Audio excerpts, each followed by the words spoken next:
Então, vamos fazer uma oração para nós abrirmos a palavra de Deus, que é ela que fala conosco. Querido Deus e Pai, nossa oração, nossa voz se eleva até o Senhor em forma de oração, em reverência, porque vamos abrir a Tua palavra. Toda vez que abrimos a Tua palavra, nós ouvimos o Senhor falando conosco no íntimo da nossa alma. E mais uma vez, nós queremos ouvir a Tua voz, Senhor. A palavra é a mesma, é muito conhecida, as histórias. Porém, que o Senhor fale conosco através dessas mesmas histórias, mesma palavra, que o Senhor fale conosco, só o Senhor sabe o íntimo de cada adorador que aqui está, o que está acontecendo. Em nome de Jesus. Amém. Me coloco em tuas mãos, em nome de Jesus. Amém. Recentemente, no grupo das mulheres, que também faço parte, nós abordamos o tema o Deus das impossibilidades. Tem aqui a Gisele, a do Paraná. Deus abençoe você e sua família querida. Ela também está nesse grupo das mulheres e, portanto, ela acompanhou esse tema, o Deus das impossibilidades. Em Gênesis capítulo 18. Gênesis capítulo 18.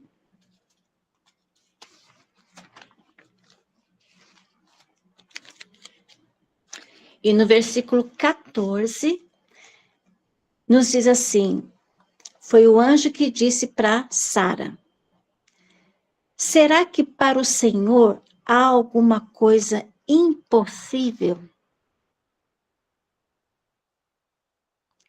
Porque ela deu risada da boa notícia, que inclusive ela esperou há anos.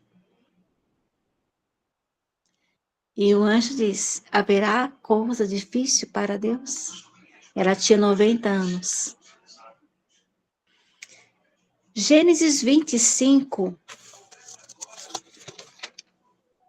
e versículo 21 e 23, alguns versículos eu vou ler, outros eu vou falar, tá?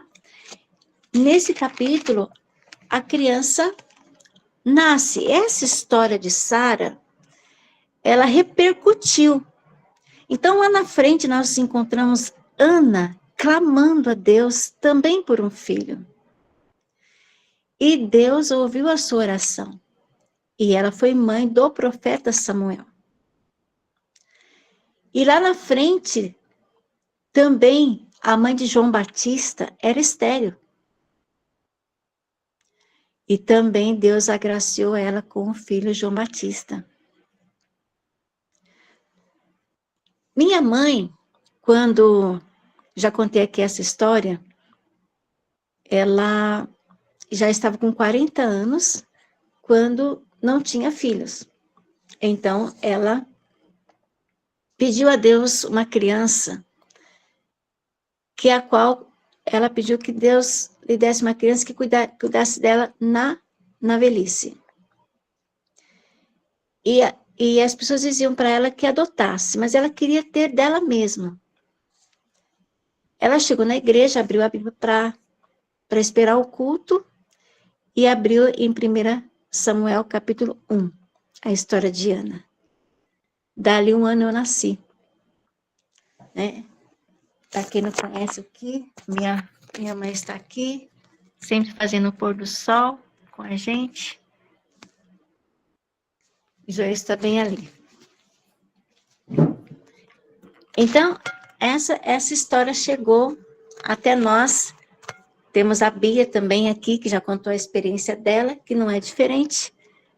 Porque, ao crer no Deus das impossibilidades, o milagre acontece também nos nossos dias, conosco e na nossa vida. Continuando, existem pelo menos 4 coisas que dentro da personalidade de Deus não é impossível de acontecer. Lá em 1 Pedro, capítulo 2, versículo 22, nos diz que Deus, ele não mente. Então, está aí uma impossibilidade. Deus não mente. Nunca. 1 Timóteo 6,16 também nos diz que Deus não morre. É impossível Deus morrer. Isaías 40, versículo 28, nos diz que Deus não se cansa, nunca. E em Números 23, 19... perdão, eu troquei aqui. Em 1 Pedro 2, 22, nos diz que Deus não peca, nunca. E lá em Números 23, 9, 5, diz que Deus não mente. Então, dentro das impossibilidades, existem 4 que jamais irá acontecer. Deus nunca vai mentir, Deus nunca vai morrer, Deus nunca vai se cansar, Deus nunca vai pecar.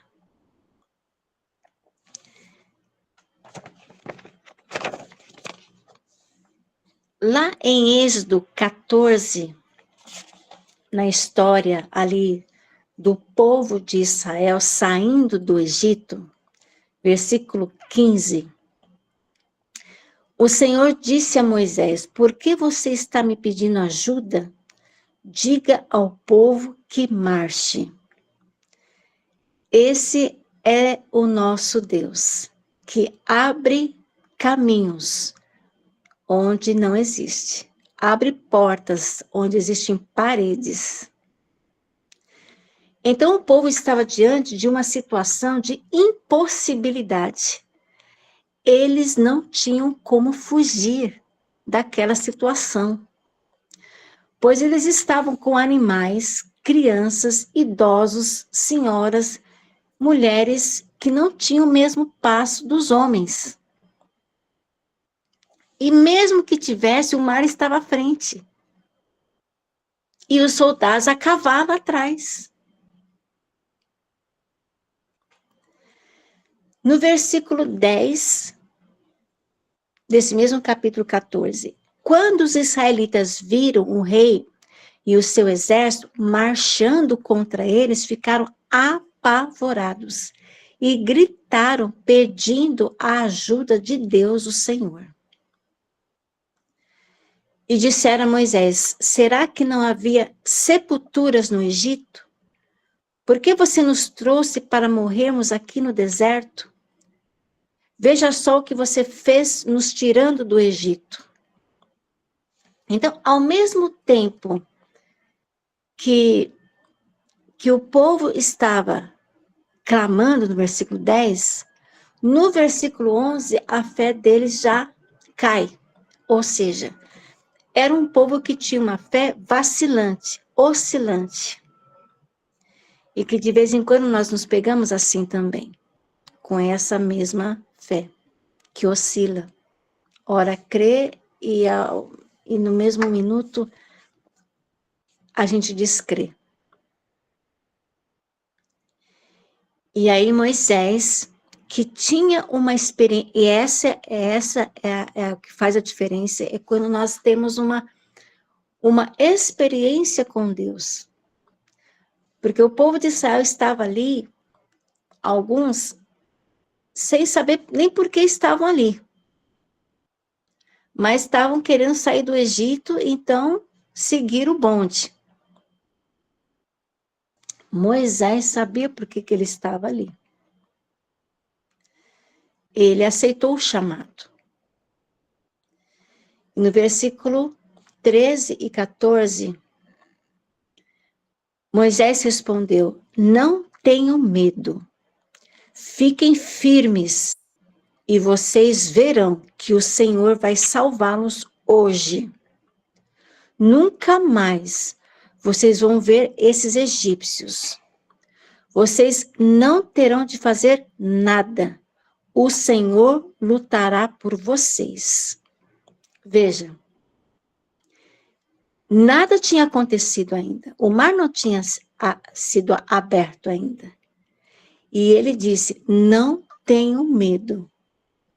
Porque o exército que hoje vocês estão vendo, nunca mais vocês verão. Sabe lá em Hebreus, quando diz assim, a fé é a certeza dos fatos que não se veem? Isso é fé. É nós acreditarmos naquilo que nós não estamos vendo, não tem nem vestígio de algo que possa acontecer. Eles jamais imaginavam, nem mesmo Moisés, não imaginavam que o mar se abriria. Mas Moisés, ele cria que Deus daria a solução e que nunca mais eles veriam aquele exército no pé deles. E essa fé, enquanto eles, quando Deus falou, diga ao povo que marche, é porque enquanto a gente está marchando, enquanto a gente está orando, enquanto a gente está clamando, enquanto a gente está jejuando, em nós ocorre uma transformação. E é essa transformação que Deus precisa. Sabe quando quando Jesus falou, vai e lava-te? Falou para o cego. Porque enquanto ele estava indo, a fé dele se desenvolveria. Levanta-te e anda para um paralítico. Pense que é algo assim, são ordens,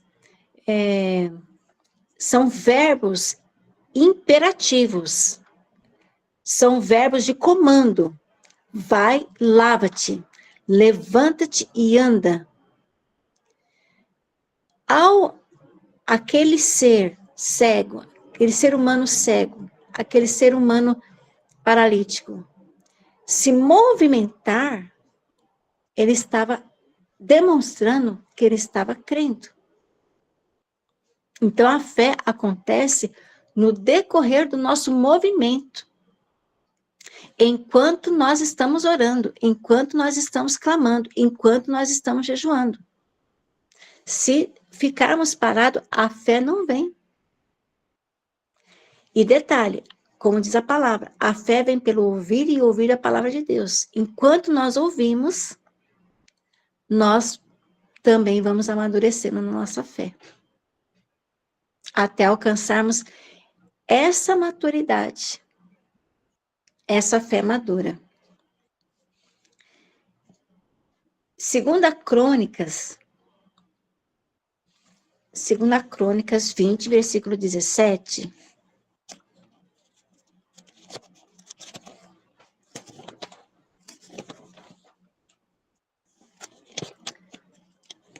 Segunda Crônicas 20.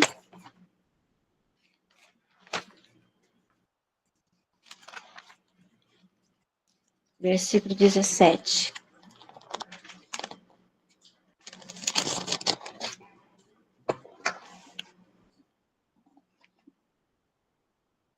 Quando os encontrarem, vocês não precisarão lutar. Fiquem parados ali e verão como o Senhor Deus salvará vocês, povo de Judá e moradores de Jerusalém. Não se assustem, nem fiquem com medo. Marchem contra os inimigos. Amanhã, pois eu, Senhor, estarei com vocês. Com base em quem? Esse homem Jaziel, na época ali do rei Josafá, onde o povo estava em guerra, e eles não tinham poder nenhum, armação nenhuma, para ir contra o exército inimigo, que se levantou sem mais, sem porquê. Com certeza baseado, quem sabe, lá na história de Moisés. A fé vem pelo ouvir e ouvir da palavra de Deus. Ou seja, o que Deus tinha feito lá atrás repercutiu agora ali. E esse homem Jaziel se levanta para falar: não tenham medo, não façam nada. Quem vai fazer é o Senhor Deus. Porque, de fato, há situações que nós nos encontramos impossibilitados de fazer qualquer coisa a não ser orar, a não ser confiar, a não ser jejuar. E eles venceram a guerra.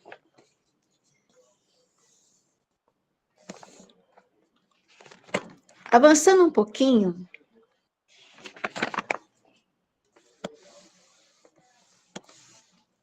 Esther, aqui foi falado sobre Esther.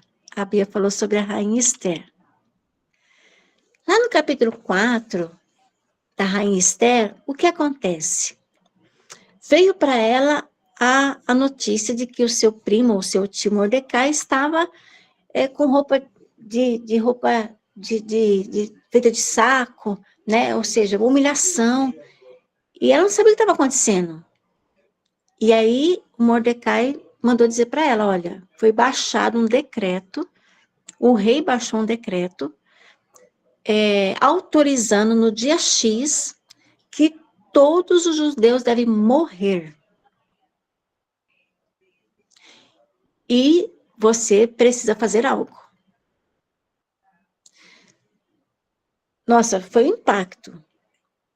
E aí ela mandou um recado: olha, faz dias que o rei não me chama.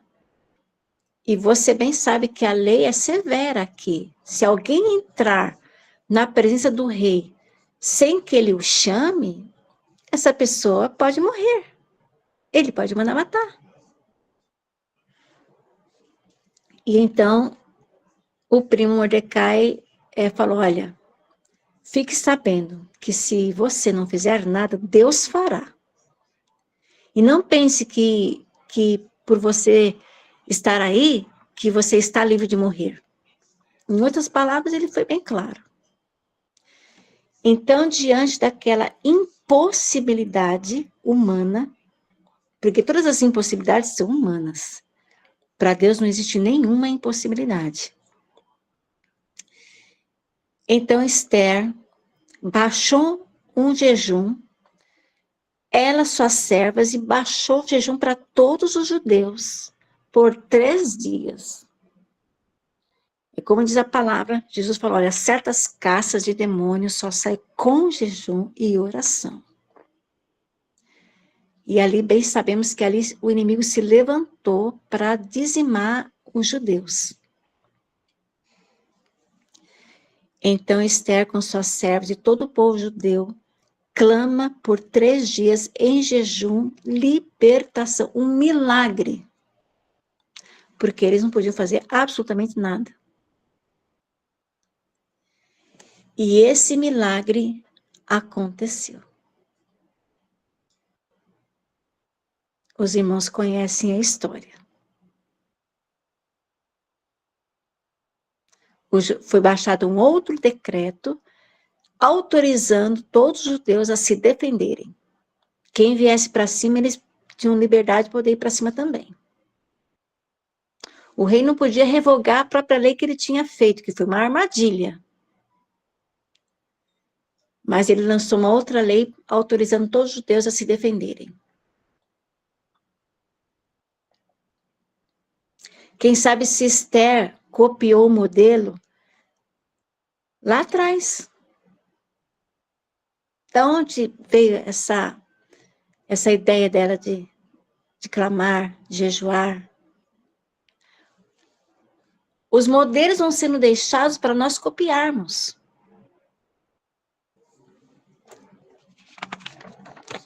Avançando um pouquinho mais. Foi falado aqui também de Daniel. A Bia também falou a historinha de Daniel.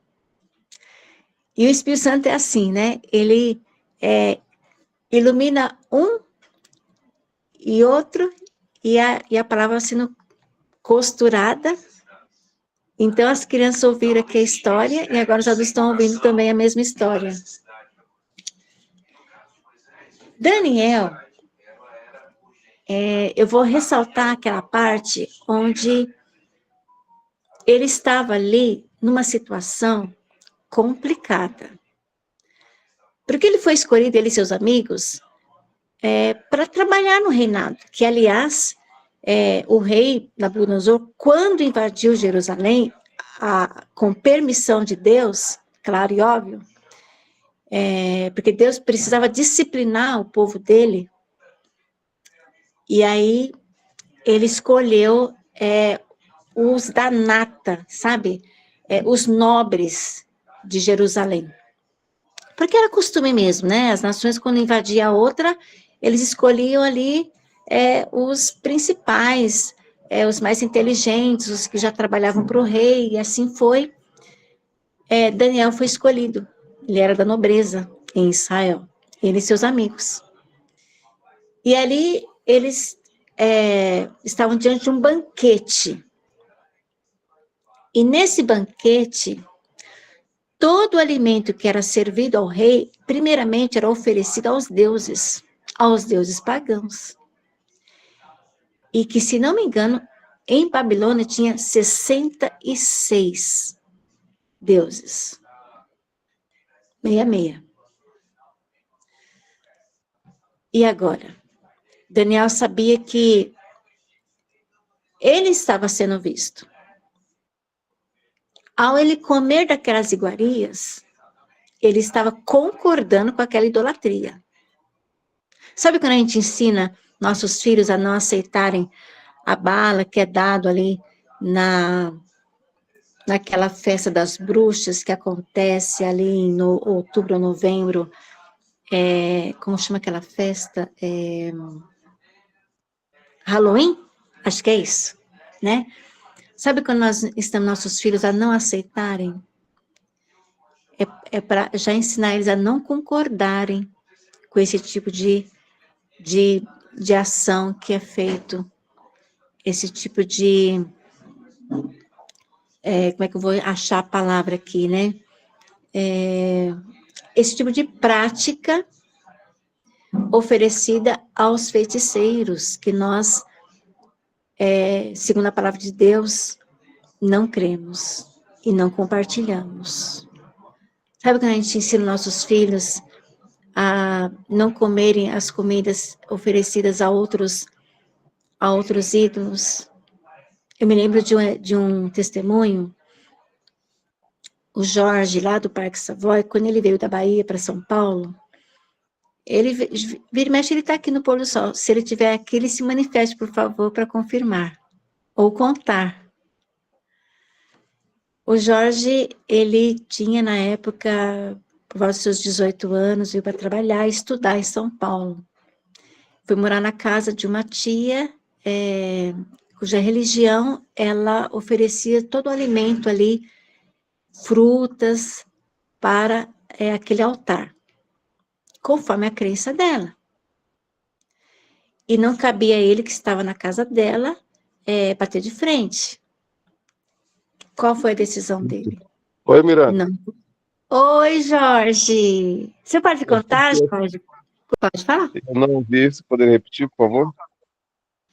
Para você contar, Jorge, a experiência que você teve, semelhante ao de Daniel, quando você chegou da Bahia e foi morar na casa da sua tia, que tinha a religião dela, onde ela trazia as frutas da feira e oferecia no altar do Deus dela. Qual foi a sua atitude? Então, a minha tia é espírita, e ela era da religião Sexinoe. E ela pegava frutas, né, e oferecia aos mortos, né? E ela sempre falava para mim, não, pode comer, que não tem problema nenhum, não tem problema nenhum. Eu sempre recusei, né? Então, é isso. Ou seja, você recusou-se para que ela entendesse que você não compartilhava com aquela adoração que era dela, não era sua, certo? Sim, sim. Pronto. Foi o que Daniel fez com seus amigos. Obrigado, Jorge. Nada. Foi o que Daniel fez. Ou seja, não é porque ali tinha alimento, claro que tinha alimentos impuros, mas não era essa a questão. A questão era a adoração, sabe? E, aliás, essa briga está desde o céu. Desde o céu que a briga é o que? A adoração. O inimigo, Lúcifer, quis ser adorado e quer até hoje. Então, ele entra disfarçadamente querendo adoração. Inclusive nossa. Entende? Então, Daniel, ele com seus amigos, eles estavam diante de uma dificuldade, onde o copeiro falou assim, olha, eu não posso fazer nada por vocês. Aí ele falou assim, olha, você pode nos dar somente legumes. Daniel, diga-se de passagem, que ele não era vegetariano. E nem seus amigos. Acontece que os vegetais eram os únicos alimentos que não eram colocados na mesa do rei, porque eram considerados alimentos fracos. Então ele pediu, olha, nos dê, por favor, por 10 dias, legumes e só. Aí o copeiro, com certeza, tocado por Deus, abriu mão. E diz a palavra que, depois dos 10 dias, o teste que foi feito foi encontrar em Daniel e nos seus amigos maior inteligência. E não é só isso, a aparência deles estava melhor. Irmãos, uma vez eu ouvi o pastor Nastrini falando, isso foi um milagre. Porque em 10 dias, quando a pessoa só come legumes e água, ela não fica com a aparência bonita. Ela fica desfigurada. Ela pode estar saudável, mas a aparência dela não é de beleza. É de magreza. Então ali houve um milagre. E esse milagre foi necessário para que o copeiro desse o voto de confiança para eles então comerem. Entende? Deus operou ali naquela impossibilidade. Outra impossibilidade que aconteceu lá na frente. Quando o decreto foi baixado e Daniel se viu numa situação complicada e muito difícil, dentro de uma impossibilidade, ele não tinha saída, quando o decreto foi baixado para que todos, durante um mês, não adorassem nenhum outro Deus. E ele tinha o costume de abrir as janelas e orar em direção a Jerusalém 3 vezes por dia. Aonde que o inimigo queria pegar ele? Na adoração. De novo. Por que Daniel não cedeu? Lá em 2 Crônicas, quando Salomão inaugurou o templo, ele fez uma oração. Podem ver, a oração dele é longa, e dentro dessa oração, ele menciona que quando o povo pecasse e Deus permitisse que o povo fosse levado para as terras estrangeiras, e de lá das terras estrangeiras, o povo se virasse para Jerusalém e orasse, que Deus ouvisse. Está lá em 2 Crônicas 6, 36 ao 39. Então, Daniel cria nessa oração. Então, ele copiou o modelo. Então, ele não estava disposto a abrir mão da sua fé, da sua adoração. Não era um capricho, era uma fé. E ele estava disposto a pagar com a vida essa fé. E nós conhecemos o milagre. Ele foi livrado da cova dos leões. E eu me lembro do irmão Geraldo do Leão. Não sei quantos mais conheceram Geraldo do Leão. Tivemos o prazer e privilégio de hospedá-lo em casa, lá na Zona Leste. E ele pregou durante uma semana lá na igreja de Nhocuné. E ele, na época, já seus 60 anos, ele teve essa experiência quando ele tinha 20 e poucos anos de idade, quando ele se converteu. E ao se converter, ele saía falando, ele era um militar, inclusive. E ele saía falando da palavra de Deus que ele tinha acabado de crer, de todo o coração. E aí, alguém o desafiou e disse: se o seu Deus é o mesmo da Bíblia, então por que você não se atira na cova dos leões? Com certeza Deus vai te livrar também. Gente, ele aceitou o desafio. Depois ele caiu em si, mas já estava feito. E ali ele passou algumas semanas orando, jejuando, orando, jejuando, orando, jejuando. E ele foi até o zoológico, lá de Pernambuco. E ele se atirou na cova do leão lá, que era lá embaixo. Então, aqui em São Paulo também é mais ou menos assim, e aí ele se atirou lá embaixo. Daqui a pouco foi um corre-corre, todo mundo avisando para os guardas virem. Meu Deus. O leão não fez nada com ele. Quando ele contava essa experiência, não sei nem se ele ainda é vivo, ele dizia assim, olha, é claro e óbvio que hoje eu não faria jamais isso. Mas a minha fé era muito pura na época, e em meio àquele desafio, eu quis defender a Deus. Eu quis mostrar que Deus existe. Eu quis mostrar que o Deus da Bíblia é o mesmo de hoje. Mas hoje eu sei que seria uma petulância da minha parte fazer isso de novo. Mas Deus honrou ele. Deus honrou a fé dele. Sabe? E eu termino aqui contando agora, porque, olha, o Deus das impossibilidades, que nós cremos, nós professamos crer, ele não somente age na natureza, que a Bíblia está repleta de episódios na natureza, Deus agindo. Ele age também no coração. E eu termino aqui com a história de Manassés, de Jacó e de Saulo. A história de Manassés se encontra lá em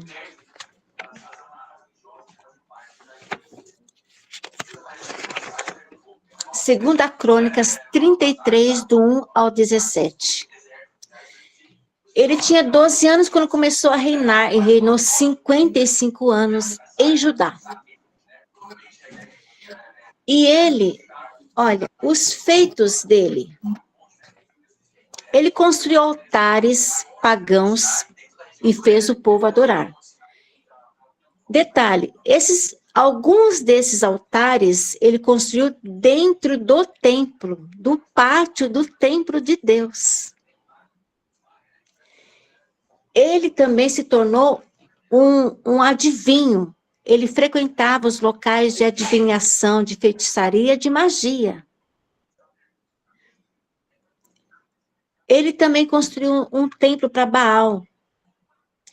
O pai dele, o rei Ezequias, derrubou todos os altares que outros reis haviam feito. Ezequias morre, agora o filho dele constrói os altares tudo outra vez. E mais ainda, ele ofereceu os seus próprios filhos, queimou os seus próprios filhos para esses deuses. Então, estamos aqui diante de uma impossibilidade de conversão. No nosso julgamento já está, assim, condenado, julgado e condenado. Com razão. Porém, diante de uma guerra que houve, ele foi preso. E ali ele fez uma oração. E o Deus das impossibilidades o perdoou. E dali para frente ele destruiu os altares que ele mesmo tinha construído e serviu e ainda fez o povo servir a Deus. Jacó, ele nasce com uma característica de um caráter reprovável. Dentro do ventre da sua mãe Rebeca, ele e o irmão já brigavam, diz lá em Gênesis. Lutavam. E quando eles nasceram, Esaú nasceu primeiro e Jacó no calcanhar dele. E lá na frente ele vendeu ele comprou a primogenitura, primogenitura era algo sagrado, não se podia jamais ser comprada, muito menos vendida. Ali ele enganou o pai por conta dessa primogenitura, santo Deus. Então, um caráter desfavorável. Porém, lá na frente, ele luta com Deus. E Deus troca o nome dele por Israel. Sabe, pessoas que a gente não imagina que possa haver algum tipo de conversão, porque o caráter dela já nasceu assim. A índole dela já é inclinada para o mal, para a desobediência, etc. Tal. E fechando, Saulo. Saulo é o extremo do rei Manassés. Ambos judeus, ambos criados na doutrina judaica, do criacionismo. Manassés, o rei Manassés foi para a apostasia. E Saulo para o fanatismo. Onde a religião estava acima das pessoas. Então, ele mesmo fala lá em Atos capítulo 22, que ele prendia mesmo mulheres, crianças, todo mundo que era cristão, ele prendia, mandava prender, etc. Mandava matar.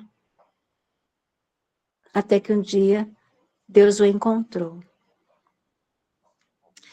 Então, antes de nós rotularmos as pessoas, oremos por elas, clamemos por elas, jejuemos por elas, porque as pessoas não precisam de rótulos, elas precisam de oração, porque o demônio as cegou em algum momento, como nós vamos levantar um alto clamor pelos filhos desigrejados, em algum momento eles foram cegados pelo inimigo e não enxergam.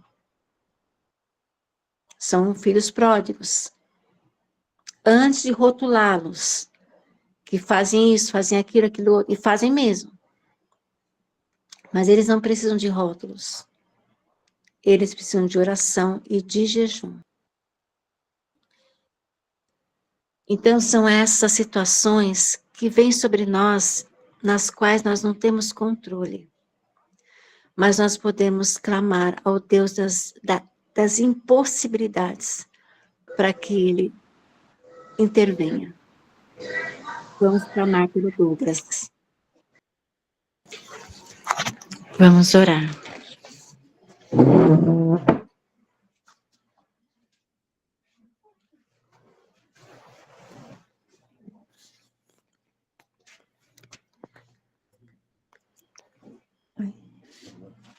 Senhora? O Joyce vai fazer a oração. A irmã Fátima disse que o filho dela, neto, Douglas, se atirou agora há pouco. Você ouviu? Você ouviu, né? Então, por favor, interceda por esse jovem que Deus o livrou.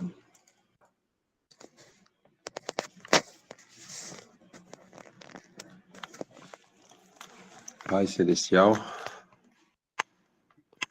Santo, Santo é o Senhor, Santo é o nosso Senhor Jesus Cristo.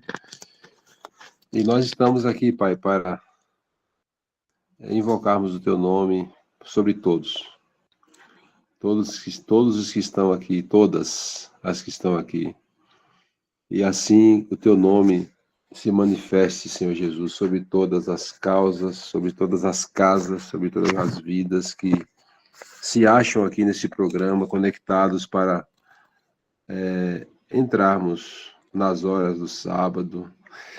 Nós queremos sentir que o Senhor está guiando a nossa vida, mesmo sem merecimento, falhos e defeituosos como sejamos, mas o Senhor é misericordioso, sua bondade dura para sempre, sua bondade nos acompanha, acompanha os teus filhos de geração em geração, e hoje a tua bondade está sobre a nossa geração. Nós rogamos também, Senhor, que a tua bondade esteja sobre a geração dos nossos filhos, nossas filhas, sobre a geração dos nossos netos, como, por exemplo, a tua bondade se fez presente no Douglas.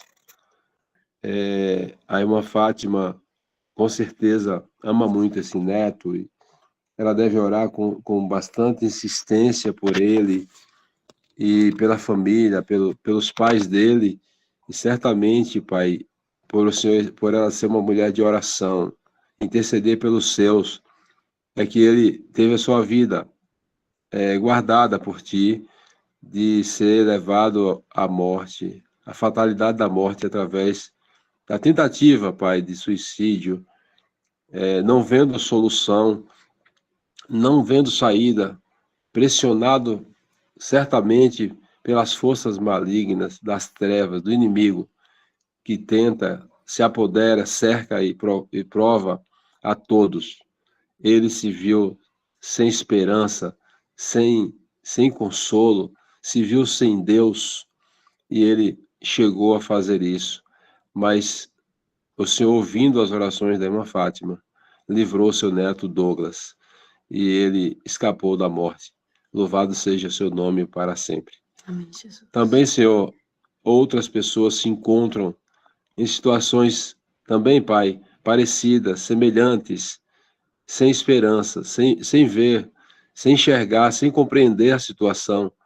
Podem também estar passando por um momento terrível de angústia, de dor, de desespero. E por isso nós estamos aqui nessa oração do pôr do sol, intercedendo por todas as pessoas que fazem parte desta oração. Todas as pessoas que fazem parte desta reunião, suas casas, seus lares, as pessoas por quem eles e elas intercedem, que o Senhor, Pai, derrame graça, derrame misericórdia nesse momento, milagres sejam derramados em toda parte, para socorrer, para alimentar, para suprir, para unir, para conectar, para reconsagrar pessoas, restaurar lares, restaurar vidas. E nesse momento, nesta oração desse grupo, o Espírito Santo, ele derrame bênçãos, derrame soluções, derrame intervenções, aonde o mal está imperando, Pai, que possa haver alívio esta noite, possa haver cura, possa haver libertação. Senhor, que esse sábado seja consagrado a Ti, por meio, Senhor, da Tua manifestação em nossa vida. Que sábado seja consagrado a Ti, não pela nossa força, mas pela nossa fé. Como foi tanto ensinado esta noite, no Deus do impossível que está a solução de nossos problemas. E que essa fé nesse Deus que fez, que está fazendo, que vai continuar fazendo e fará para sempre, possa cada dia mais se renovar através da leitura, através da comunhão com a Tua palavra, e também, Pai, através de uma atitude de missão como essa aqui. Todos que estão aqui participando desse encontro também são chamados para a missão de salvar, a missão de pregar, de anunciar, a missão de curar, a missão de ajudar as pessoas. Que esta manifestação de Tua presença nessas pessoas possa fazer de todas elas, de todos nós, missionários do Senhor nesses últimos tempos. Pai, encerra esta oração, pedindo ao Senhor que nos perdoe, tenha misericórdia, nos perdoe, nos lave, nos purifique através do sangue de Jesus e dê a todos um sábado abençoado na Tua presença, na Tua companhia, em cada casa, em cada lar, que o Espírito Santo se manifeste, Pai. Em nome do Pai e do Filho e do Espírito Santo. Amém e amém. Amém, Senhor. Amém, Mi. Deus seja louvado. Amém. Obrigado pela palavra. Eu creio que o Espírito Santo, ele se faz presente nesta reunião, neste culto, e ele se faz presente, Dona Fátima, na vida do seu neto. Não é à toa que essa palavra foi pregada hoje, não é à toa que o testemunho foi dado, não é à toa que tudo, Deus trabalha de uma forma tão perfeita, que Amém, amém, eu creio. tudo ficou unificado pela honra Obrigada. e pela glória do Senhor. Então você que está hoje aqui neste culto de pôr do sol, que ouviu essa palavra do Deus do impossível, do Deus da impossibilidade, como a Miranda falou, o que é impossível para ele, para os homens não é impossível para Deus. Então, continue orando. Amém, amém, nós cremos. Filhos, orem Obrigada. pelos esposos, orem pelos seus netos, orem pela família. Porque a maior instituição de Deus aqui na Terra, né, Mi? É a família. É onde o inimigo, ele está querendo destruir. Não deixe a família de vocês ser destruída, gente. Obrigada pela participação, obrigada, Mi, pela palavra. Que Deus abençoe grandemente a sua vida, a vida do Joilson, da sua família. Eu me emociono de falar de vocês, então eu vou falar um pouquinho menos, porque senão eu acabo me emocionando de novo, porque só eu sei o quanto essa família é muito amada por nós, o quanto nos ajuda, o quanto ora. Então, que Deus continue abençoando vocês, porque vocês são pessoas maravilhosas. A todos que estão aqui, semana que vem estaremos novamente juntos. Então, essa é uma grande família. Quem participou a primeira vez, Gisele, bem-vinda. Continue voltando aqui, sexta-feira. Nós somos uma família que amamos receber o sábado unidos, com alegria, e que assim permanecemos. Um beijo a todos. Um feliz